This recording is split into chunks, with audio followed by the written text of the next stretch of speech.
Hello po, magandang gabi po. Bago po ako matulog, may ano lang ako, may i-talk lang ako or may ipapasalamat lang ako sa mga taong tumutulong sa akin, pero ang sarap kasi sa pakiramdam yung may mga taong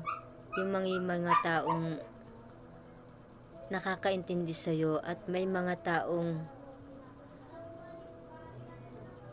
alam na alam ka na down ka na, walang-wala ka na, pero nandyan pa rin sila.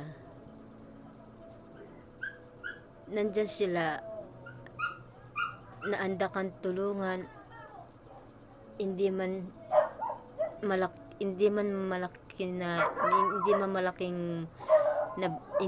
pinaka material na bagay, pero andyan sila. Yung kukontakin ka, i-chat ka, o ganito, o ganito, o bigyan kitang ganito. Ang sarap sa pakiramdam yung hindi ka umiingi, pero kusa silang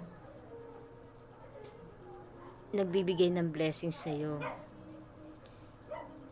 Yan po yung inaano ko, kasi ang sarap talaga sa feeling yung at sa pakiramdam na may ginawa ang Lord talaga na tao na, sa mga basta sa tao na may malasakit, may magandang puso, hindi mo man kaano-ano, pero malapit sa sayo. Hindi mo kaano-ano, pero tinutulungan ka, kahit sa pakonti-konti lang na kaya niyang ibigay sa'yo. Naano ko lang, ang bait ng Panginoon, kasi hindi ako pinabayaan ng pamilya ko, both sides ng pamilya ng asawa ko. Pero sabi ko, kasi kailangan namin mag-adjust, kailangan naming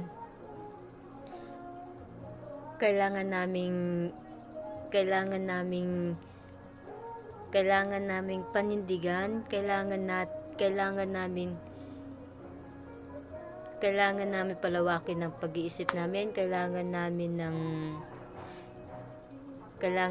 ng tiyaga, kasi ganito talaga may darating na lumug tayo, pero may mga tao na pilit tayo tinataas. Yun ang pinupunto ko, na ang bait talaga ni Lord, hindi siya natutulog.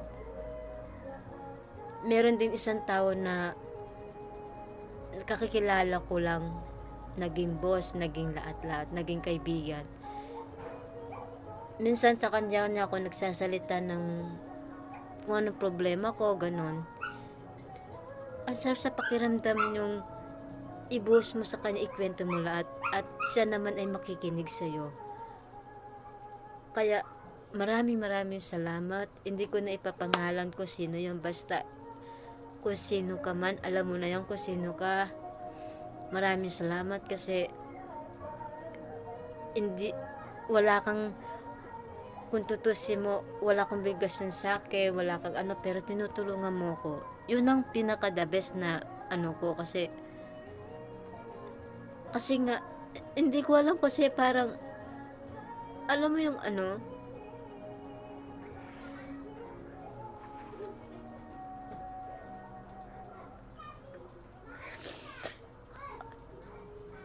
kaya ang iniisip ko ngayon, kaya namin to, kasi may mga anak kami, may mga anak na umaasa sa amin.